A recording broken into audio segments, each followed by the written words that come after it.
Praise Lord सर्वांना. प्रभूच्या नावाला धन्यवाद असो आजच्या दिवसासाठी. आशा आहे की तुम्ही सर्वजण बरे आहात. चला आपण रोजचं मनन सुरू करूया. आज आपण वाचणार आहोत नीतिसूत्रे याचा अध्याय 4 आणि वचन 23. सर्व रक्षणीय वस्तूपेक्षा आपल्या अंतःकरणाचे विशेष रक्षण कर, कारण त्यात जीवनाचा उगम आहे.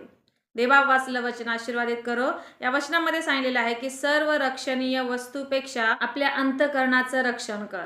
आज जर आपण जगामध्ये पाहिलं तर आपण वेगवेगळ्या ज्या आपल्या जवळ वस्तू आहे, सोनं आहे, पैसा आहे किंवा वेगवेगळ्या गोष्टी आहे, आपण प्रत्येक गोष्टीचं संरक्षण करतो. प्रत्येक गोष्ट आपण सांभाळून ठेवतो. आपल्या कुटुंबाला आपण सांभाळतो, आपल्या कुटुंबाचं रक्षण करतो, आपल्या ज्या वस्तू आहे त्याचं रक्षण करतो. प्रत्येक गोष्टीचं आपण रक्षण करत असतो. इव्हन आपण आपल्या शरीराची एवढी काळजी घेतो, एवढं आपल्या शरीराचं रक्षण करतो की आपण सर्व वाईटापासून, सर्व आजार विकारापासून दूर राहील.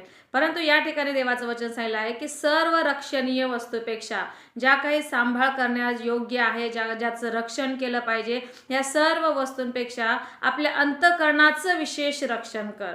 आणि काय या ठिकाणी सांगितलेलं आहे? कारण देवाचं वचन सांगतं, कारण त्यामध्ये जीवनाचा उगम आहे. जर आपल्याला जीवन हवं असेल, जर आपल्याला सार्वकालिक जीवन पाहिजे असेल, तर विशेष करून आपल्या अंतःकरणाचं आपण रक्षण केलं पाहिजे. तर कशा रीतीने आपण आपल्या अंतःकरणाचं रक्षण करू शकतो? ते म्हणजे आपण वाईटापासून दूर राहून आपण आपल्या अंतःकरणाचं रक्षण करतो. जो व्यक्ती चांगलं जीवन जगतो, ज्याचा स्वभाव चांगला असतो, जो प्रेमळ असतो, जो नेहमी मदत करणारा असतो, त्याचं जीवन हे एक आशीर्वादित जीवन असतं. आणि आपण पाहतो की लोक त्याविषयी चांगलं ते बोलतात. आणि असे देखील लोक आहेत जे वाईट मार्गाला लागलेले आहेत किंवा वाईट गोष्टींच्या नादी लागलेले आहेत किंवा व्यसन करतात किंवा नको असलेल्या गोष्टी ते करत असतात. परंतु देवाला न आवडणाऱ्या गोष्टी आपण सोडून देणं म्हणजे आपल्या अंतःकरणाचं रक्षण करणं. जे देवाला आवडतं, देवाच्या वचनाप्रमाणे जीवन जगणं, देवाच्या वचनाचं आज्ञापालन करणं, देवाच्या इच्छेप्रमाणे जीवन ज्यावेळेस आपण जगतो त्यावेळेस आपण आपल्या अंतःकरणाचं रक्षण करतो. आपण ज्यावेळेस स्वतःला वाईटापासून दूर ठेवतो त्यावेळेस आपण आपल्या अंतःकरणाचं रक्षण करतो. ज्यावेळेस आपण स्वतःला या जगाच्या मोहपाशापासून दूर ठेवतो, नको असलेल्या वाईट गोष्टीपासून आपण स्वतःला दूर ठेवतो, आपण त्या गोष्टी करत नाही, त्यावेळेस आपण आपल्या अंतःकरणाचं रक्षण करतो. आणि ज्यावेळेस आपण आपल्या अंतःकरणाचं रक्षण करतो त्यावेळेस आपलं अंतःकरण, आपलं जीवन हे प्रभूला मान्य होतं आणि देवाचं वचन सांगतं की त्याला जीवन प्राप्त होणार आहे. जीवनाचा उगम त्यामध्येच आहे. आणि म्हणूनच या ठिकाणी सांगितलेलं आहे, आपल्या रक्षणीय वस्तूपेक्षा आपल्या अंतःकरणाचं विशेष रक्षण कर.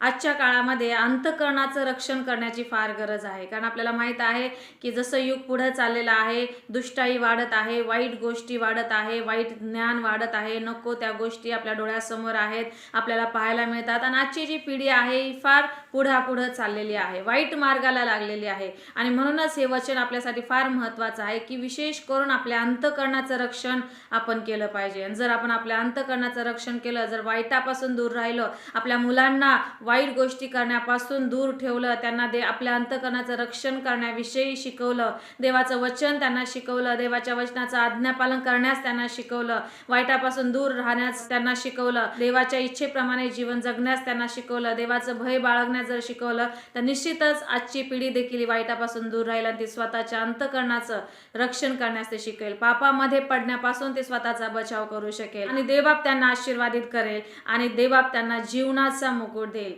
त्यांना सार्वकालिक जीवन परमेश्वर देईल. म्हणून देवाच्या लोकांनो, आपण स्वतः आपल्या अंतःकरणाचं रक्षण करूया. आपल्या अंतःकरणामध्ये सर्व नको असलेल्या गोष्टी काढून टाकण्याचा प्रयत्न करूया.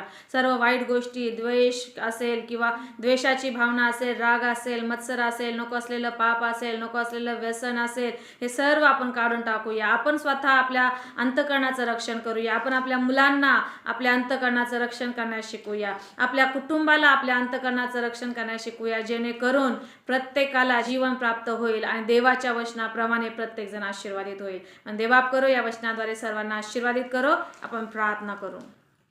स्वर्गातील पिते, आम्ही तुझे आभार मानतो, तुला धन्यवाद देतो. खरंच देवापा, सर्व रक्षणीय वस्तूपेक्षा आमच्या अंतःकरणाचं विशेष रक्षण करणं हे आज आमच्यासाठी महत्त्वाचं आहे. देवापा, सर्व वाईटापासून तू आम्हाला सोडव, आम्ही आमच्या अंतःकरणाचं रक्षण करावं, सर्व वाईटापासून, पापापासून दूर राहावं. म्हणून तू प्रत्येकाला मदत कर.